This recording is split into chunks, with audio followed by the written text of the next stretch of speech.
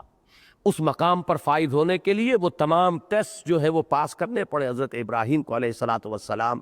تو در حقیقت پوری زندگی امتحان، یہی امتحان ہے کہ جو اب آپ پر دنیا کی جو کیفیات عدلتی بدلتی رہتی ہیں، کبھی فراخی ہے، کبھی تنگی ہے، کبھی صحت ہے، کبھی بیماری ہے، کبھی مفلسی ہے، کبھی تمنگری ہے، کبھی حالت خوف ہے، کبھی حالت امن ہے، کبھی اللہ نے چھپر پھاڑ کر کچھ دے دیا ہے، اور کبھی اچانک جو کچھ تھا چھین لیا ہے۔ یہ سب کیا ہے؟ امتحان ہے۔ چنانچہ سورۃ الفجر کے اندر جو مضمون آیا ہے کہ فَأَمَّا الْإِنسَانُ إِذَا مَا ابْتَلَاهُ رَبُّهُ فَأَكْرَمَهُ وَنَعَمَهُ فَيَقُولُ رَبِّي أَكْرَمَنِ وَأَمَّا إِذَا مَا ابْتَلَاهُ فَقَدَرَ عَلَيْهِ رِزْقَهُ فَيَقُولُ رَبِّي أَهَانَنِ كَلَّا۔ انسان کا بڑا مغالطہ ہے، بڑے دھوکے میں آ جاتا ہے جب اس کا رب اسے آزماتا ہے، آزمانے کے لیے اسے دولت دیتا ہے، نعمتیں دیتا ہے، وہ سمجھتا ہے میرے رب نے مجھے عزت دے دی۔ عزت نہیں ہے، امتحان ہے خدا کے بندے۔ اسی طریقے سے جب وہ امتحان لیتا ہے دوسری شکل میں، وَإِذَا مَا ابْتَلَاهُ فَقَدَرَ عَلَيْهِ رِزْقَهُ، اس پر اس کے رزق کو تنگ کر دیتا ہے، ناپ تول کر دینے لگتا ہے حساب کتاب سے، تو کہتا ہے ربی اہانن، میرے رب نے تو مجھے ذلیل کر دیا۔ نہیں، یہ ذلت نہیں، وہ عزت نہیں، یہ ذلت نہیں۔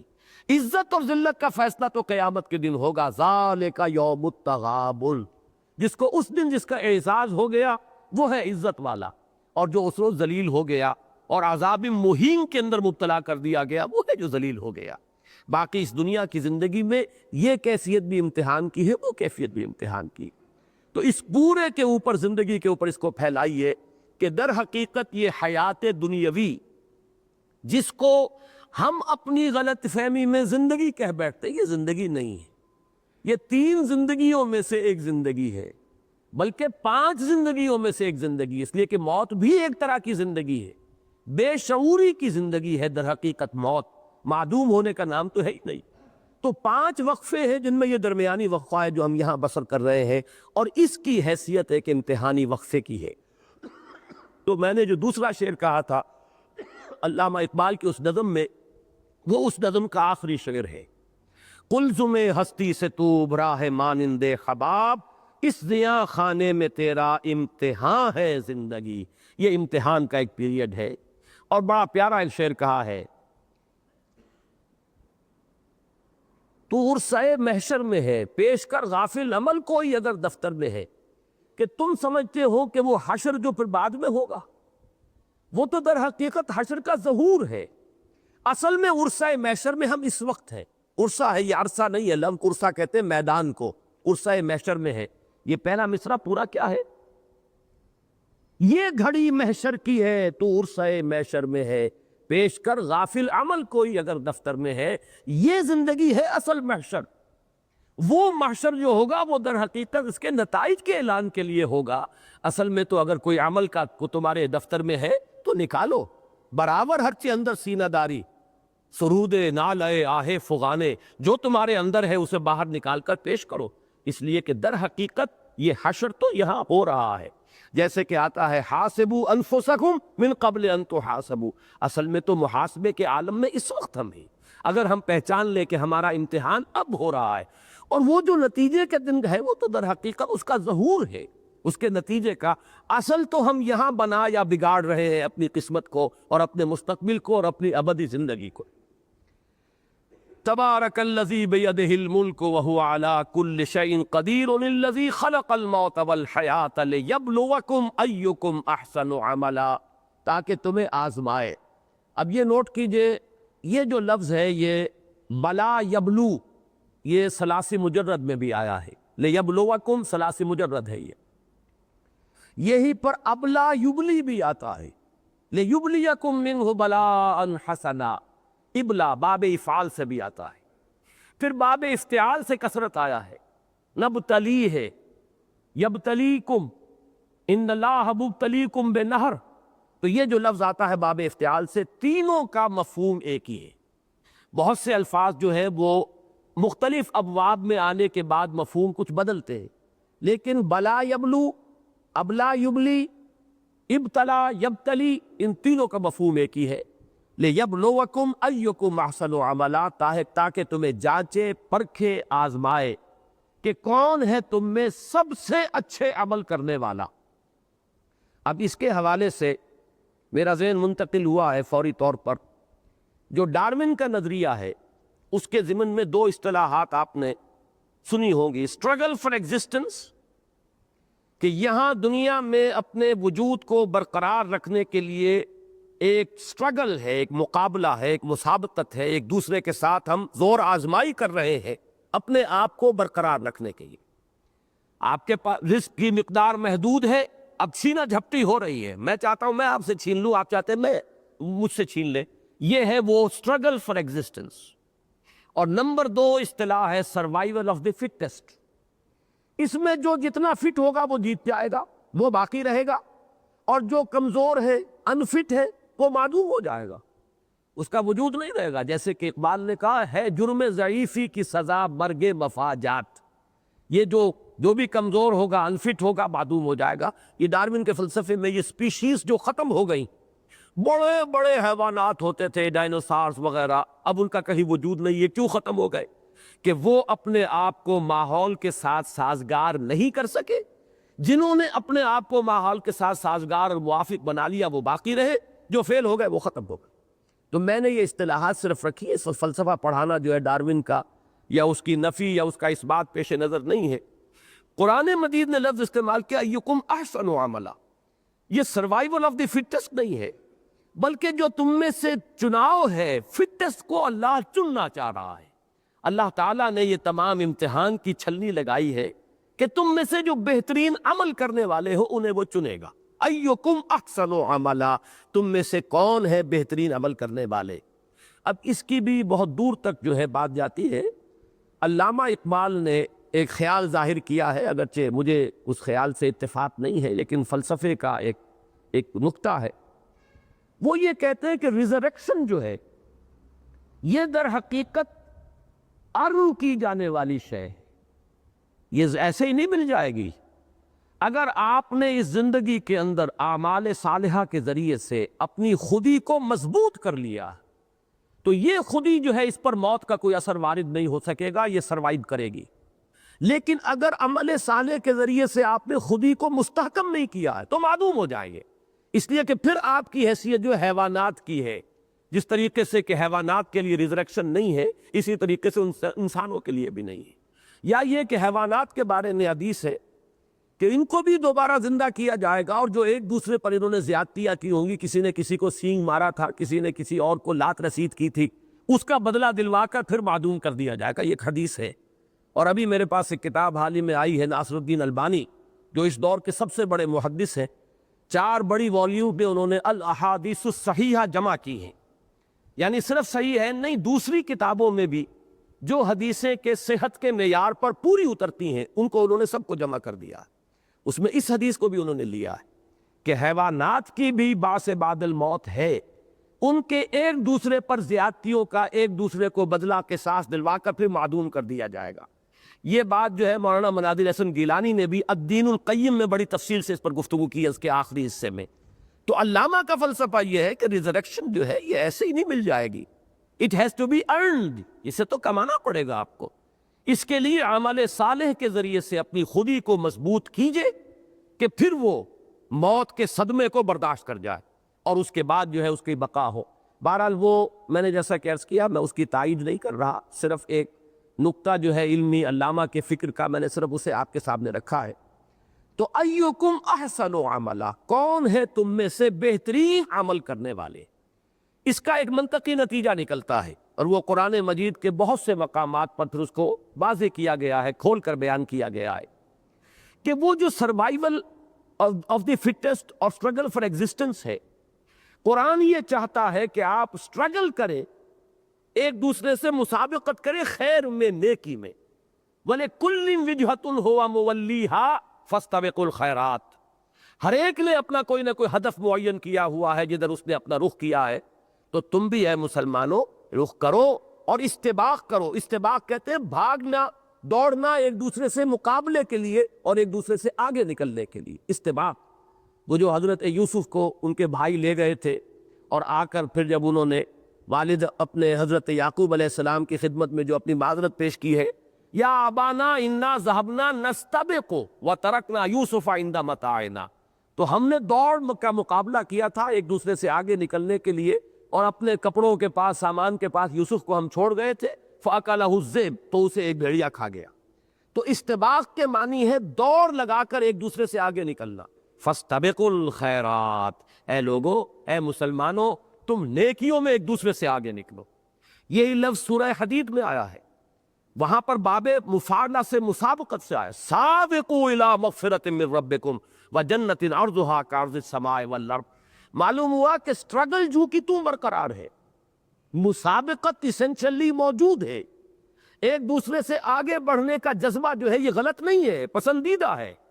صرف یہ کہ اس کے رخ کو بدل لو. تم دنیا میں ایک دوسرے سے آگے نکلنا چاہ رہے ہو، تم دولت میں، جائیداد میں، دنیاوی شہرت میں، دنیاوی وجاہت میں، اس میں ایک دوسرے کو جو ہے شکست دینے کے درپے ہو، ایک دوسرے سے آگے نکلنے کی فکر کرے ہو. تمہارا مقام اس سے بہت بلند ہے. تم نیکیوں میں ایک دوسرے سے آگے نکلو، بھلائیوں میں ایک دوسرے سے آگے نکلو، خدمت خلق میں ایک دوسرے کو مات دینے کی کوشش کرو، ایک دوسرے سے آگے نکلنے کی کوشش کرو. تو معلوم یہ ہوا کہ اسی میں ایکم احسن عملا، اس میں ایک مسابقت اور ایک استباق، ایک دوسرے سے آگے بڑھنے، سٹرگل کرنے، ایک دوسرے سے آگے نکلنے کی کوشش جو ہے اس کی طرف بھی اشارہ موجود ہے، کہ جو پھر مدنی صورتوں میں جیسا کہ میں نے دو مثالیں آپ کو دے لی. سورہ بقرہ میں فرمایا وَلِكُلٍّ وِجْهَةٌ هُوَ مُوَلِّيهَا فَاسْتَبِقُوا الْخَيْرَاتِ، اور وہاں سورہ حدید میں فرمایا سابقوا الی مغفرۃ من ربکم وجنۃ عرضھا کعرض السماء والارض. تو مسابقت کا جذبہ اپنی جگہ درست ہے، یہ فطرت انسانی میں ودیت شدہ ہے. البتہ اس کو صحیح رخ پر ڈالنے کی بات ہے کہ اس کو نیکیوں اور بھلائیوں، خیرات اور حسنات اور خدمت خلق کے رخ پر ڈالو اور اس میں ایک دوسرے سے بڑھنے کی کوشش کرو. وَهُوَ الْعَزِيزُ الْغَفُورُ، اور وہ العزیز ہے زبردست، اور غفور ہے بخشنے والا. اس کا تعلق اسی امتحان کے ساتھ ہے. امتحان کا نتیجہ دینے پر قادر ہے. یہ نہیں ہے کہ وہ کسی کو سزا دینا چاہے اور دے نہ پائے، کسی کے لیے عذاب کا فیصلہ کرے اور کوئی اسے روک لینے والا ہو، کوئی اس کا ہاتھ پکڑ لینے والا ہو، کوئی اس کے فیصلے کے آڑے آ جانے والا ہو. العزیز، العزیز وہ ہستی ہے جس کا اختیار مطلق ہے، نو لمیٹیشن، اس کے اختیارات میں کوئی تحدید نہیں ہے، جو چاہے کر گزرے. فعال لما یرید، یہ ہے العزیز. لیکن اس کے ساتھ الغفور بھی ہے، وہ بخشنے والا بھی ہے، خطاؤں سے درگزر کرنے والا بھی ہے.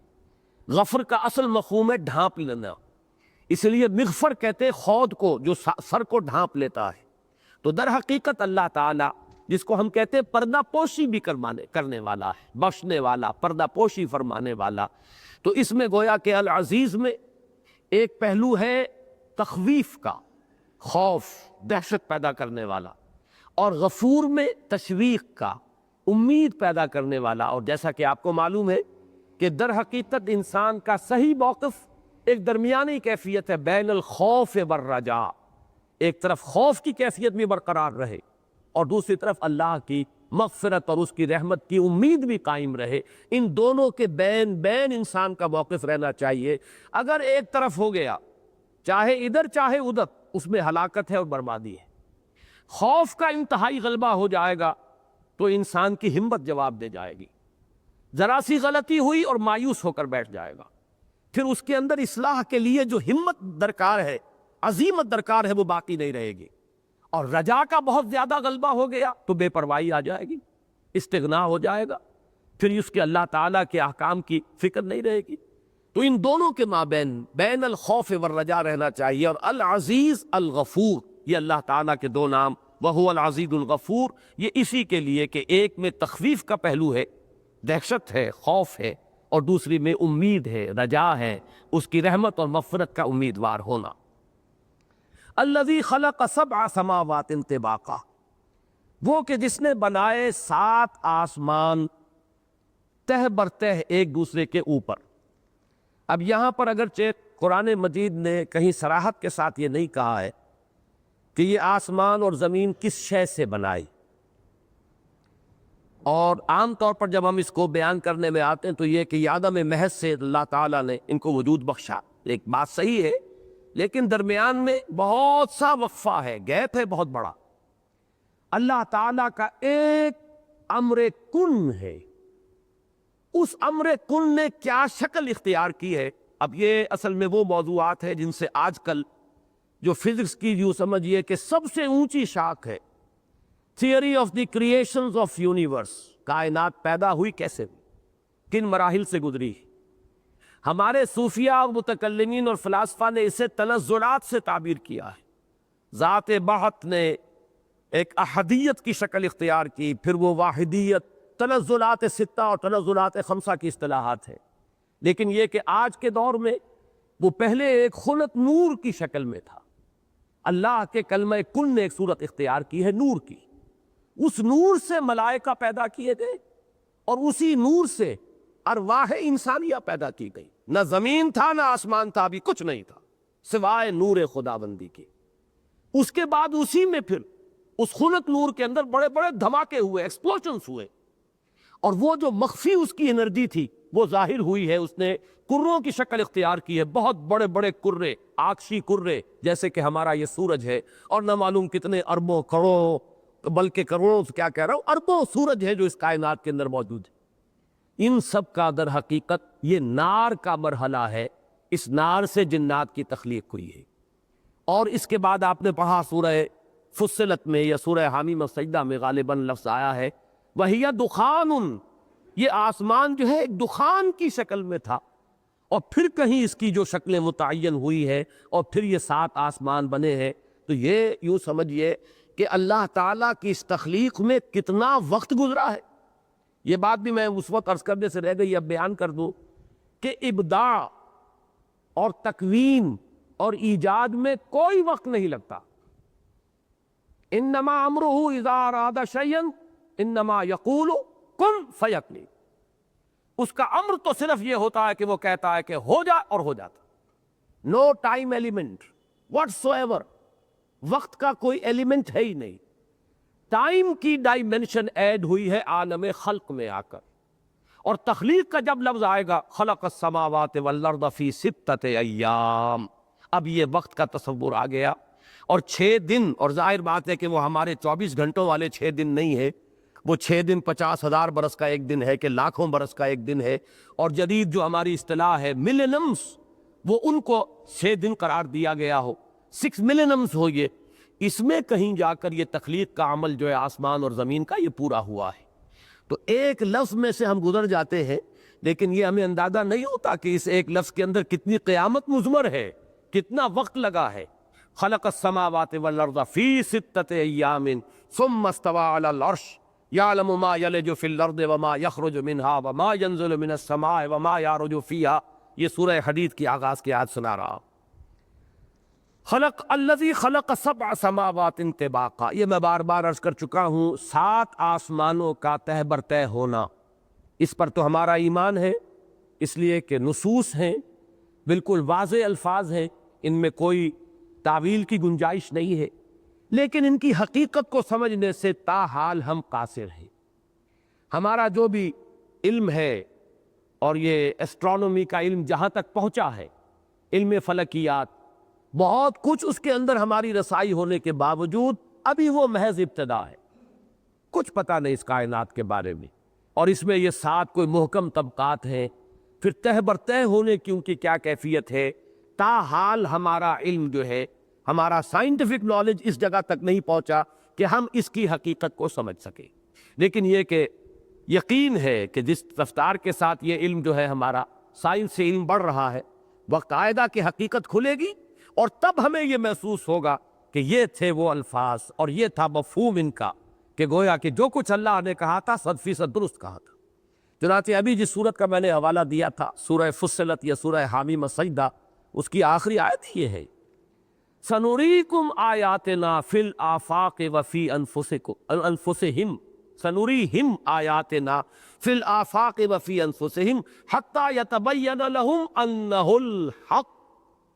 ہم انہیں دکھاتے چلے جائیں گے اپنی آیات آفاق میں بھی، ان کے اپنی جانوں کے اندر بھی، یہاں تک کہ یہ بات ان پر بالکل روز روشن کی طرح عیاں ہو جائے گی کہ یہ قرآن سرتا سر حق ہے. تو جیسے جیسے علم ہمارا آگے بڑھ رہا ہے، قرآن مجید کی حقانیت جو ہے مزید مبرہن اور مزید مبین ہوتی چلی جا رہی ہے. ما تری فی خلق الرحمن من تفاوت، تم نہیں دیکھتے یا تم نہیں دیکھ سکو گے. ترا چونکہ یہ فعل مضارع عربی زبان میں حال اور مستقبل دونوں کو کور کرتا ہے. ما تری فی خلق الرحمن من تفاوت، تم رحمان کی تخلیق میں کوئی فرق نہ دیکھو گے. تفاوت کے لفظ پر غور کیجئے، یہ فوت سے بنا ہے. فوت میں کسی چیز کا کم ہو جانا. تفاوت باب تفاعل، اس میں ایک دوسرے کے ساتھ مقابلے کی شکل بھی آتی ہے، مبالغہ بھی آتا ہے. اردو میں ہم لفظ بولتے ہیں فرق و تفاوت. فرق و تفاوت کسی چیز کے اندر کمی بیشی اور فرق پیدا ہو جانا. اب یہاں مراد کیا ہے کہ تم کوئی تفاوت نہ پاؤ گے، حالانکہ فرق تو اللہ تعالیٰ کی اس تخلیق میں بو کلمونی رنگا رنگی، یہاں تو کوئی دو چیزیں یکساں ہے ہی نہیں. انسانوں کی شکلیں مختلف، آپ کروڑوں انسانوں کو جمع کر لیجئے، دو انسانوں کی شکلیں آپ کو ایک جیسی نہیں ملے گی. بالکل جو ہوتے ہیں جڑواں بہن بھائی ہو، جڑواں بھائی ہو، جڑواں بہنیں ہو، ان میں کو مشابہت کبھی ہو جاتی ہے ایسی، لیکن یہ کہ وہ بھی بالکل ایک نہیں ہوتے. اس کا کلائمیکس یہ ہے کہ کسی دو انسانوں کے یہ تھمب امپریشنز جو ہے ایک جیسے نہیں ہے. اسی پر تو آپ کی بہت سی تشخیص جو ہے اور تفتیش جو ہے اس کا دار و مدار اس پر ہے، اس کے ایکسپرٹس ہوتے ہیں. تو معلوم یہ ہوا ایک پودے میں اگر 10 گلاب کے پھول لگے ہوئے، 2 پھول ایک جیسے نہیں ہوں گے. یہ اللہ تعالیٰ کی بو کلمونی ہے، رنگا رنگی ہے، یہ اس کی خلاقی کی شان ہے. تو میں جہاں تک سمجھ پایا ہوں کہ ما تری فی خلق الرحمن من تفاوت، اس کو میں سورہ رحمان کا جو مضمون ہے، اللہ تعالیٰ نے والسماء رفعها ووضع المیزان اللہ تطغوا فی المیزان، یہ عدم تفاوت در حقیقت توازن جو ہے اس کائنات کے اندر، جو کاسمک بیلنس کا ذکر میں کر چکا ہوں بڑی تفصیل سے جب سورہ رحمان ہم پڑھ رہے تھے، اور زیادہ فاصلہ نہیں ہے. سورہ رحمان جو ہے اس گروپ کی جو مکیات تھی، چھٹے گروپ کی، اس کے اندر وہ سورہ رحمان تھی. تو اللہ تعالیٰ نے ایک بیلنس قائم کیا ہے، اس بیلنس کے اندر کوئی امبیلنس تم نہیں پاؤ گے. اور یہ بات ہے کہ جو آج ہمارے سامنے جو اس درجے واضح ہے کہ یہ پورا جو سارا سلسلہ ہے سیاروں کا، یہ ایک باہمی کشش کا ایک نظام ہے جس کے بل پر قائم ہے. بال برابر فرق اگر ہو جائے، اب لفظ فرق لا رہا ہوں یہاں پر، بال برابر فرق ہو جائے تو وہ سارا بیلنس جو ہے وہ ڈسٹرب ہو جائے گا اور یہ کرے ایک دوسرے سے ٹکرائیں گے. یہ ہے در حقیقت وہ بہت ہی نازک بیلنس جس پر کہ اللہ تعالیٰ نے اس کائنات کو قائم کیا ہوا ہے. لو سانس بھی آہستہ کہ نازک ہے بہت کام، آفاق کی اس کارگہ شیشہ گری کا. آفاق کے یہ عظیم کرے بھی شیشوں کے مانند ہے کہ ایک ذرا سا شیشہ جو ہے وہ اگر گرا ہے تو وہ ٹوٹ کر چورا چورا ہو جائے گا. تو ذرا سا یہ باہمی فاصلے جو ہیں ان کے اور مختلف مدار جو ہے ان کے اندر ذرا سا فرق واقع ہو جائے تو تمام کرے ایک دوسرے کے ساتھ ٹکرا جائیں گے. یہ ہے میرے نزدیک یہاں پر ما تری فی خلق الرحمن من تفاوت. یہ تفاوت جو ہے شکل کا نہیں ہے، شکل کا تفاوت تو ہے، کرے بڑے بھی ہیں چھوٹے بھی ہیں، سورج بڑے بھی ہیں چھوٹے بھی ہیں، گیلیکسیز ہے، پھر یہ کہ زمین کی مخلوقات ہیں، جانور ہے، فرق ہے، گونا گونی ہے. ایک ہی نوع ہے لیکن اس کے اندر شکلیں مختلف ہیں، ایک ہی پھول ہے، ایک ہی پودے کی شکلیں مختلف ہیں. بلکہ قرآن مجید میں مختلف جگہ پر اللہ تعالیٰ نے اپنی نشانیوں کو بیان کیا ہے کہ بسا اوقات کھجور کے 2 درخت ایک ہی جڑ پر کھڑے ہوئے لیکن ان دونوں کے پھل جو ہے ذائقے میں مختلف ہیں. زمین ایک، پانی ایک، سوائل ایک اور جڑ ایک، لیکن اس کے جو پھل آ رہے ہیں مختلف آ رہے ہیں. تو یہ تو در حقیقت اللہ کی خلاقی اور صنائی کا اس کی ایک نشانی ہے. تو تفاوت اس معنی میں نہیں بلکہ ایک عدم توازن تم اس میں نہیں پاؤ گے، بلکہ جیسا کہ سورہ رحمان میں فرمایا کہ والسماء رفعها ووضع المیزان اللہ تطغوا فی المیزان واقیموا الوزن بالقسط ولا تخسروا المیزان. میں وہاں وضاحت کر چکا ہوں کہ اس میں عام طور پر لوگوں نے یہ جو تولنے والی میزان ہے وہ مراد لی ہے. وہ در حقیقت سورہ حدید میں جب لفظ آیا ہے وَأَنزَلْنَا مَعَهُمُ الْكِتَابَ وَالْمِيزَانَ، وہاں تو در حقیقت میزان اس مفہوم میں لی جا سکتی ہے، لیکن یہ کاسمک بیلنس ہے اس فضا کے اندر، اس خلا کے اندر، کائنات کے اندر جو توازن اللہ نے قائم کیا ہے. اس کے بعد فرمایا فَارْجِعِ الْبَصَرَ، تو ذرا لوٹاؤ اپنی نگاہ کو. کیوں کہا لوٹاؤ؟ اس لیے کہ پہلی مرتبہ کا دیکھنا وہ تھا جہاں اس کا ذکر نہیں کیا گیا. ما ترا فی خلق الرحمن من تفاوت، پہلی مرتبہ غور کرو تمہیں اس کائنات کے اندر کہیں امبیلنس نظر نہیں آئے گا، کمال توازن پاؤ گے اس کائنات کے اندر. اس کے بعد فرجع البصر، ذرا لوٹاؤ اپنی نگاہ کو پھر دیکھو. لیکن اس کے بعد آیا کرتین، کرتین سے مراد یہ دو مرتبہ نہیں، بار بار اپنی نگاہ کو بار بار لے جاؤ، غور کرو، سوچو. لیکن فرمایا ما هل ترى من فطور، تم دیکھتے ہو کہیں کوئی فطور؟ اب یہ فطور کے لفظ کو سمجھیے، فاطورا، فطر، اسی سے یہ عید الفطر تھی جو گزری ہے، زیادہ عرصہ نہیں ہوا. افطار ہے روزے کو توڑنا، روزے کو ختم کرنا، اور فطر کا لفظ ہے. اور یہ فے سے جو الفاظ شروع ہوتے ہیں بہت سے، ان میں آپ دیکھیں گے کہ ایک مفہوم مشترک ہوگا، توڑنا، پھاڑنا. فلق، رات کی تاریکی کا پردہ چاک ہوتا ہے اور سفیدہ سحر نمودار ہوتا ہے. فالق الاصباح، فالق الحب والنوا، فلق جو ہے کہ وہ گٹھلی پھٹتی ہے، دانہ پھٹتا ہے، اس میں سے دو پتیاں نکلتی ہیں جو پودے کی شکل اختیار کرتی ہیں. اسی طرح لفظ فطر ہے، اور اسی طریقے سے اور بہت سے الفاظ ہیں. یہ فقہ اللغہ کا موضوع ہے.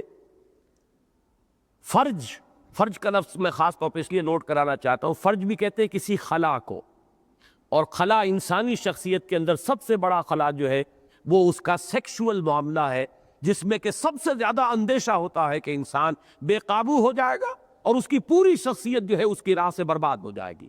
فرج کہتے ہیں کسی خلا کو، جیسے کہ فصیل میں کوئی دراڑ پڑ گئی ہو تو دشمن کا اندیشہ ہے کہ وہ اس میں داخل ہو جائے گا اور وہ جو قلعہ ہے وہ فتح ہو جائے گا. اسی طریقے سے انسانی شخصیت میں خاص طور پر یہ جنسی جذبہ جو ہے یہ اس شخصیت کے دراڑ کی حیثیت رکھتا ہے، اندیشے کی جگہ ہے. یہ جو فرمایا کہ تم ہمارے اس خلق میں ما ترا فی خلق الرحمن من هل ترى من فطور، دیکھتے ہو تم کوئی فطور، کہیں کوئی خلا ہے، کہیں کوئی رخنا ہے، رخنے کا لفظ سب سے عمدہ ہوگا، کہیں کوئی دراڑ ہے، کہیں کوئی کمی ہے. یعنی یہ نظام انتہائی مربوط، اس میں کہیں کوئی خلا نہیں ہے. اور اس کے لیے سورہ قاف کی آیت کا میں اشارہ کرنا چاہتا ہوں. وہاں لفظ فروج آیا ہے جہاں یہاں فطور آیا ہے. افلم ينظروا الى السماء فوقهم كيف بنيناها وزيناها وما لها من فروج، یہ فرج کی جمع فروج. کہیں کوئی خلا، کوئی رخنے، کہیں کوئی دراڑیں تمہیں نظر نہیں آئیں گی. یہ پورا مربوط ہے یہ سلسلہ تخلیق ہمارا، اور یہ ساری گفتگو ہو رہی ہے اس پورے کاسمک لیول پر. ثم ارجع البصر کرتین، پھر لوٹاؤ اپنی نگاہ کو. کرتین میں عرض کر چکا ہوں دو مرتبہ مراد نہیں ہے، بار بار. ینقلب الیک البصر خاسئا وهو حسیر، تمہاری نگاہ پلٹ آئے گی تھکی ہاری ہوئی اور ناکام اور خاسر ہو کر، اور تمہیں کہیں بھی اللہ تعالیٰ کی تخلیق کے اندر کوئی خلا، کوئی رخنا، کوئی امبیلنس، کوئی دراڑ نظر نہیں. یہ جو چیلنج ہے در حقیقت یہ وہی مضمون ہے جو قرآن مجید میں ابھی جو ہم نے صورتیں پڑھی تھی، سورہ حدید سے لے کر اور سورہ تغابن تک، خاص طور پر جو 5 صورتیں آتی ہیں کہ جن کے شروع میں ہے سبح للہ ما فی السماوات والارض، یا یسبح للہ ما فی السماوات وما فی الارض، جو مضمون ان کا ہے وہ اس کا ہے. یہ در حقیقت کائنات تسبیح حالی پیش کر رہی ہے. غور کرو، دیکھو، آسمان کو دیکھو، زمین کو دیکھو، دن اور رات کے نظام کو دیکھو. اس تخلیق میں ہمارے تمہیں کوئی عیب نظر آتا ہے؟ کوئی کمی؟ کہیں تم نشاندہی کر سکتے ہو کہ یہ شے یوں نہ ہوتی، یوں ہوتی تو بہتر تھا؟ بڑا غور کرو. اور اگر نہیں ہے، اگر یہ تخلیق کامل ہے تو در حقیقت یہ دلالت کر رہی ہے خالق کے کمال پر. یہ تخلیق دلالت کر رہی ہے، یہ گویا کہ زبان حال سے پکار پکار کر کہہ رہی ہے، میرا صانع، میرا خالق، میرا فاتر، میرا باری. یہ جو میں الفاظ استعمال کر رہا ہوں، الخالق، الباری، المصور، میرا صانع، میرا مصور، میرا خالق، میرا باری، یہ ہر نقص سے، ہر عیب سے، ہر ضعف سے، ہر کمی سے، ہر احتیاج سے منزہ ہے، اعلیٰ ہے، عرفہ. اس کی قدرت میں کوئی کمی نہیں، اس کے علم میں کوئی کمی نہیں، اس کی حکمت میں کوئی کمی نہیں. یہ ہے وہ تسبیح حالی جو کائنات کا ذرہ ذرہ کر رہا ہے. ویسے کائنات کی تسبیح کے اندر وہ دوسرا پہلو بھی موجود ہے جو میں بیان کر چکا ہوں ان صورتوں کی تفسیر کے ضمن میں. وہ تسبیح قولی بھی ہے جسے ہم نہیں جانتے، وَلَٰكِن لَا تَفْقَهُونَ تَسْبِيحَهُمْ، لیکن یہ تسبیح حالی ہے جس کا کہ یہاں ذکر کیا گیا چیلنج کے انداز میں. اسلوب بدل گیا کہ گویا کہ یوں کہہ دیا جائے کہ کائنات کا ذرہ ذرہ ثبوت دے رہا ہے اپنے خالق کے کمال کا، اس کے کمال قدرت، کمال علم اور کمال حکمت کا. یا یوں کہہ دیا جائے، چیلنج کر دیا جائے کہ دیکھو ہماری کائنات کو، کہیں تمہیں اس میں عیب نظر آیا؟ کہیں کوئی دراڑ، کہیں کوئی خلا، کہیں کوئی نقص؟ کسی بھی اعتبار سے اگر تم نہیں نشاندہی کر سکتے تو اس کے معنی کیا ہے؟ کہ مانو کہ جو اس کا خالق ہے وہ ہر عیب سے، ہر ضعف سے، ہر نقص سے پاک ہے، اعلیٰ ہے، عرفہ ہے، منزہ. هل ترى من فطور ثم ارجع البصر كرتين ينقلب إليك البصر خاسئا وهو حسير وَلَقَدْ زَيَّنَّا السَّمَاءَ الدُّنْيَا بِمَصَابِيحَ. بس اسی آیت پر آج کا درس ہم ختم کریں گے. اور ان سماوات میں سے السماء الدنیا، اس کو نوٹ کیجئے، یہ مرکب توصیفی ہے. دونوں الفاظ جو ہے وہ معرفہ ہے، السماء الدنیا، اور دونوں جو ہے رفعی حالت میں ہے. یہ یہاں پر تو دونوں منصوب ہیں، لیکن یہ کہ ویسے السماء الدنیا کہا جائے تو وہ مرفوع حالت ہوگی. مرکب توسیع ہے، یعنی قریب ترین، ادنا در حقیقت یہ دنی سے ادنا قریب ترین، اور دنیا اس کا مؤنث ہے. السماء الدنیا یعنی قریب ترین جو آسمان ہے. اب اس کو لیے سمائے زیری بھی کہہ سکتے ہیں، اس لیے کہ اگر یہ طباقہ ہے، طبق بر طبق ہے، تو گویا کہ جو ہم سے قریب ترین ہے وہ سمائے زیری ہے، سب سے نچلا آسمان. اسے آپ پہلا آسمان کہہ لیں، سب سے نچلا آسمان کہہ لیں، لیکن لفظی ترجمہ ہوگا قریب ترین آسمان. وہ آسمان کے جو تمہاری اس زمین سے، تمہارے اس عالم سے قریب ترین ہے، اس کو ہم نے مزین کر دیا ہے چراغوں سے. اب اس کی بھی حقیقت ایک تو یوں سمجھ لیجئے کہ جو بھی انسان کو نظر آتا ہے، آج سے 1400 برس پہلے کا انسان جو قرآن سن رہا تھا، پڑھ رہا تھا، اس کا ابھی یہ جو علم ہے ایسٹرونومی کا اور کاسمولوجی کا بہت محدود نہ ہونے کے برابر. انسان کو محسوس یہی ہوتا تھا کہ ایک چادر تنی ہوئی ایک چھت ہے، سقف محفوظہ، ایک چھت ہے کہ جو بڑی مضبوط ہے، بڑی مستحکم ہے، محفوظ ہے، اور اس میں جیسے قمقمے لگے ہوتے ہیں ویسے یہ قمقمے ہیں کہ جو یہ دمک رہے ہیں، چمک رہے ہیں. یہ ہے کیفیت کہ جو انسان کے مشاہدے کی. ایک تو یہ ہو سکتا ہے کہ اس کی مشاہدے ہی کو تعبیر کیا گیا ہو، وَلَقَدْ زَيَّنَّا السَّمَاءَ الدُّنْيَا بِمَصَابِيحَ. باقی یہ کہ اب اس کی حقیقت جیسا کہ میں عرض کر چکا ہوں، سماوات کی حقیقت جب تک ہم پر منکشف نہیں ہوگی تو اس وقت تک اس سمائے دنیا کی حقیقت کو ابھی ہم نہیں جانتے. یہ صرف ہمارے مشاہدے کی کیفیت جو نظر آ رہی ہے کہ جیسے یہ ایک بڑی ہی یعنی مزین کی ہوئی چھت کے مانند ہے یہ پہلا آسمان، یا جو آسمان زیری ہے، یا جو قریب ترین ہمارے آسمان ہے. اس میں جو ستارے ہیں یہ گویا کہ قمقمے ہیں کہ جن سے ان کو زینت دی گئی ہے، آرائش دی گئی ہے. لیکن دوسری چیز ہے اصل میں کہ جو زیادہ اہم ہے، وَرُجُومًا لِلشَّيَاطِينِ. یہ جو ستارے ہیں یہ صرف زیبائش اور آرائش کا کام نہیں دیتے، بلکہ یہ شیاطین کو رجم کرنے کا ذریعہ ہے، سنسار کرنے کا ذریعہ. یہ مضمون جو ہے اس سے پہلے کئی مرتبہ میں عرض کر چکا ہوں کہ جنات کا معاملہ، شیاطین جن وہ عالم بالا کی طرف چاہتے ہیں کہ پرواز کریں، وہاں سے غیب کی خبریں حاصل کریں، اور انسانوں میں سے جو جن کے ساتھ، ان کاہنوں کے ساتھ ان کے روابط ہیں، ان کے کانوں میں آ کر پھونک مارے کہ یہ بات ہے جو اب ہونے والی ہے، یہ غیب کی خبر ہے جو ہم تمہیں دے رہے ہیں، تم اس کے ذریعے سے اپنی کہانت کی دکان چمکا سکتے ہو۔ یہ دھندا دنیا میں ہمیشہ سے ہوتا چلا آ رہا ہے، اور آج بھی یہ جو تصوف کا ایک بہت ہی جامع لفظ ہے اور بہت وسیع مفہوم اس کے اندر شامل ہے۔ ارادہ ہے اللہ تعالیٰ توفیق دے، جلدی لکھنا چاہتا ہوں ایک مضمون، بہت اوور ڈیو بھی ہو چکا ہے، اس لیے کہ تصوف کی بحث ذرا چھڑ گئی تھی ہمارے حکمت قرآن میں، اور بہت سے خطوط آئے اس پر، اور میں نے وعدہ بھی کیا ہوا ہے کہ میں اس پر اپنے خیالات جو ہے تفصیل سے لکھوں گا۔ تصوف میں بہت سی چیزیں جمع ہو گئی ہیں اس لفظ کے تحت، اور اسی کی وجہ سے بہت سے مغالطے ہیں۔ اسی کے تحت ایک تصور یہ بھی ہے کہ ایک مخفی عالم ہے، اور اس مخفی عالم میں اولیاء اللہ کی ارواح ہے، وہ صاحب خدمت ہے، وہ اس کائنات کے انتظام میں دخیل ہے۔ جو چیزیں یہاں ہو رہی ہیں وہ پہلے کہیں ان کی محفلوں میں طے ہوتی ہیں، پھر وہ کوئی طے کر کے پھر وہ بارگاہ نبوت میں پیش کرتے ہیں، پھر وہاں سے اس کی جو ہے وہ منظوری ملتی ہے، پھر اس کے مطابق اس کائنات میں رد و بدل ہوتا ہے۔ کوئی اگر کسی کا اقتدار ختم ہوتا ہے، کسی کو حکومت مل رہی ہوتی ہے، یہ ساری چیزیں جو ہے یہ ایک اندرونی ایک باطنی نظام ہے جس کے تحت یہ چیزیں چل رہی۔ در حقیقت اس کا تصور قدیم سے موجود ہے، یہی وہ باطنی نظام ہے کہ جس نے کہانت کی شکل اختیار کی تھی۔ یہ چونکہ ہم سے ہڈن ہے، ہمارے لیے یہ عالم غیب ہے، لہذا کچھ معلوم نہیں ہوتا کہ کسی وقت اگر کوئی روح کسی کو یہ کہے کہ میں فلاں بزرگ کی روح ہوں، تو ہمارے پاس کوئی ذریعہ نہیں ہے ویریفائی کرنے کا۔ ہو سکتا ہے وہ کوئی شیطان جن ہو اور وہ دھوکہ دے رہا، اور اس نے اگر کوئی خبر صحیح دے دی ہے تو وہ بھی در حقیقت ثبوت نہیں ہے کہ یہ فلاں بزرگ کی روح ہی بول رہی ہے، اس لیے کہ قرآن مجید سے ثابت ہے کہ یسترقون السمع، یہ لوگ کچھ نہ کچھ سانگن لے لیتے ہیں، یہ شیاطین جن جو ہے کچھ نہ کچھ خبریں انہیں مل جاتی ہیں۔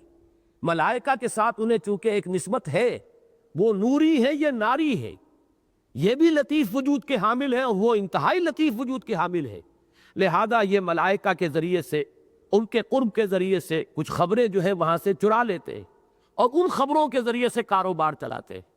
تو یہ جو کچھ بھی ہمارے ہاں تصوف کے ذیل میں ایک خاص شعبہ ہے، آج کل اس کا ایک خاص ہمارے دانشور ہے، اور ان کی ایک بڑی طویل تحریر کے حوالے سے اس کا بڑا چرچہ ہے ہمارے یہاں، میں نام نہیں لینا چاہتا اور نہ ذکر کرنا چاہتا ہوں نام سے، لیکن یہ کہ اس کو سامنے رکھیے۔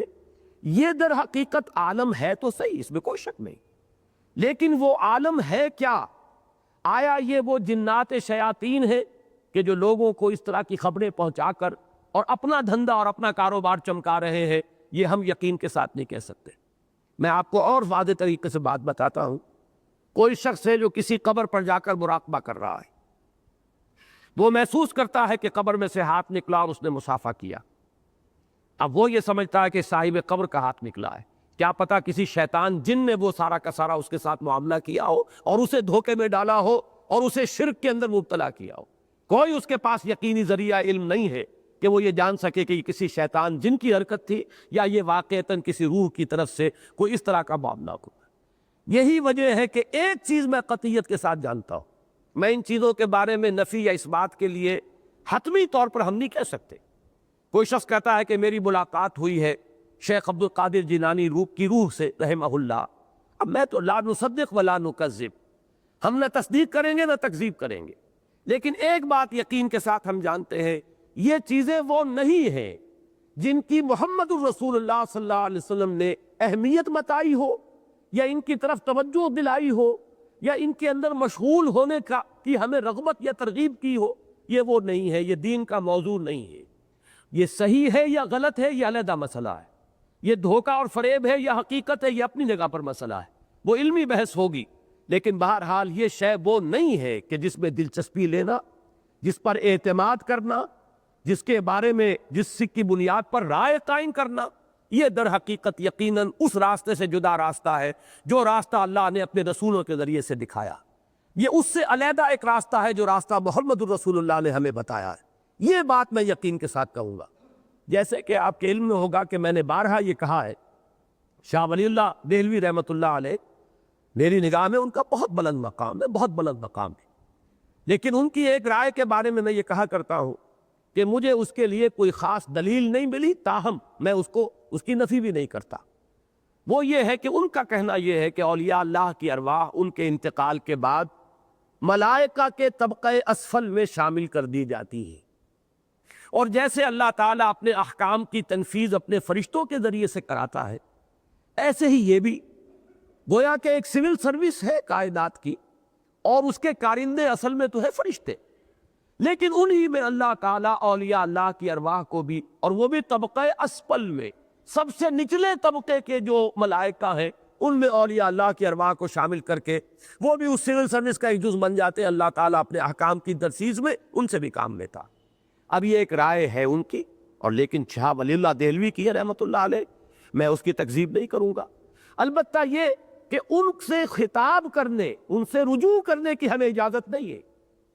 ہم یہ نہیں کہہ سکتے کہ اے روح شیخ عبد القادر جیلانی مجھے اس مصیبت سے نجات دلا دے، جہاں یہ کریں گے یہ شرک ہو جائے گا۔ آپ پکار نہیں سکتے لا تدعوا مع اللہ احدا، اس لیے کہ میں اس کے لیے دلیل یہ دیا کرتا ہوں کہ دیکھیے ملائکہ پر ہمارا ایمان ہے، ملائکہ تو ہمارے ساتھ بھی ہے، کرامن کاتبین جو ہے موجود ہے، ہر انسان کے ساتھ ہے۔ یرسل علیکم حفظہ، ہماری محافظت پر، ہماری حفاظت پر بھی ملائکہ مامور ہے، ہم جہاں کہیں ہو وہ ملائکہ ہمارے ساتھ ہیں۔ پھر یہ کہ ہم اس وقت مسجد میں بیٹھے ہوئے ہیں اور اللہ کی کتاب پڑھ رہے ہیں، ہمیں یقین کے ساتھ معلوم ہے کہ محمد رسول اللہ نے خبر دی ہے صلی اللہ علیہ وسلم، ملائکہ نے ہمارا گھیراؤ کیا ہوا ہے اس وقت، جیسے کہ حدیث صحیح ہے مجتمع قوم فی بیت من بیوت اللہ یتلون کتاب اللہ ویتدارسون بینہم الا نزلت علیہم السکینہ وغشیتہم الرحمہ وحفتہم الملائکہ، ملائکہ جو ہے ان کے گرد گھیرا ڈال لیتے، لیکن ہمیں ہرگز اجازت نہیں ہے کہ ہم ملائکہ سے خطاب کریں کہ اے فلاں فرشتے، اور اے اسرافیل، اور اے جبرائیل، اور اے فلاں، یا اے وہ میرے فرشتے کہ جو میرے حفاظت پر جو مامور ہے، مجھے اس مشکل سے نجات دلا دے یا میرا یہ کام کر دے۔ جہاں یہ کریں گے وہ کفر ہو جائے گا، شرک ہو جائے۔ اسی طریقے سے اگر ارواح بھی ہے ہوں گے، ہمیں اس سے انکار کرنے کی ضرورت نہیں، وہ اگر ان کے اندر ان کے طبقہ اسفل میں شامل ہے تو اس سے کوئی شرک لازم نہیں آتا۔ ہاں شرک وہ ہوگا جب کہ آپ ان سے استمداد کریں گے، استعانت کریں گے، استدعا کریں گے، انہیں پکاریں گے، ان سے دعا کریں گے، تب آپ مشرک ہو گئے، آپ نے شرک کے اندر قدم رکھ دیا۔ لیکن مجرد علمی مسئلہ ہے کہ وہ ہے، ہو سکتا ہے کہ ہو سکتا ہے کہ شاہ صاحب کی وہ رائے غلط ہو، واللہ عالم، لیکن یہ ہے کہ بہرحال میرا موقف اس میں ہوگا لا نصدق ولا نکذب۔ اسی طرح کوئی روح سے کسی کی ملاقات ہو جائے لا نصدق ولا نکذب، لیکن ایک بات تو ہم یہ کہیں گے کہ بھائی تمہارے پاس کیا یقین کا ذریعہ ہے کہ یہ اسی کی روح تھی، یہ کسی شیطان نے تمہیں دھوکے میں نہیں ڈالا؟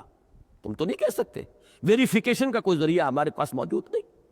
یہ ہے، اور پھر دوسری بات قطعی ہے کہ اس سے کوئی استدعا کرنا، یہ تو در حقیقت دین کی جو سب سے بنیادی تعلیم ہے توحید، اور توحید فی الدعاء، اور دعا کیا ہے؟ وہ عبادت کا جوہر ہے، لب لباب ہے۔ الدعاء هو العبادہ، الدعاء مخ العبادہ، تو اصل میں تو یہ پھر شرک فی العبادت ہو جائے گا، اس سے بچنا ہے۔ بات یہ رہ گیا کہ علمی اعتبار سے کیا بات صحیح ہے کیا غلط ہے، اس میں آپ دلیل کے ساتھ گفتگو کر سکتے ہیں۔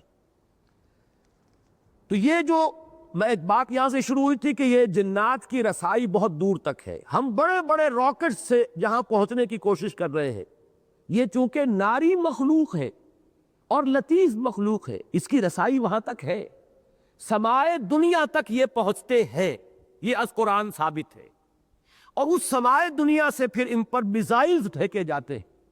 یہ شہاب جو ہے، شہاب الرصدہ، گھات میں لگے ہوئے یہ میزائل فٹ ہوئے ہیں، اور جیسے ہی کوئی شیطان جن جو ہے وہ اس کے قریب آتا ہے وہ فائر کیے جاتے ہیں، اور وہی ہے کہ جو شہاب ثاقب ہمیں نظر آ رہے ہوتے ہیں۔ یہ مضمون قرآن مجید میں متعدد مواقع پر آیا، نص قطعی کے طور پر آیا ہے، لہذا اس کو تو ہمیں ماننا پڑے گا۔ یہ تمام چیزیں اگرچہ ظاہر بات ہے کہ یہ غیب کا معاملہ ہے ہمارے لیے، نہ جنات کا معاملہ یہ ہے ممکن کہ ہم ان کے ساتھ جو ہے وہ بھی چھپی ہوئی مخلوق ہے، جن اسی لیے اسے کہتے ہیں، جن کہتے ہیں اسے جو چھپی ہوئی شے ہو۔ جنین وہ ہے جو پیٹ میں ہے، ابھی معلوم نہیں، وہ جنین ہے۔ جنت کہتے ہیں باغ کو کہ زمین چھپ گئی ہے، وہ سبزے نے اسے اپنے نیچے چھپا لیا ہے اور ڈھانپ لیا ہے، اسی لیے اس کو آپ کہتے ہیں جنت، یہ باغ ہے، اس لیے کہ زمین جو ہے اس کی چھپ گئی ہے۔ تو یہ بھی ہمارے لیے ایک مخفی مخلوق ہے، اب کیا ہو رہا ہے یہ ہم نہیں جانتے، لیکن یہ کہ یہ جب کوشش کرتے ہیں غیب کی خبریں لینے کے لیے، اور کچھ نہ کچھ تو جو بھی ملائکہ اس عالم میں آتے ہیں ان احکام کی تنفیذ کے لیے، ان سے تو کچھ اچک لیتے ہیں یہ، سوائے قرآن کی وحی کے۔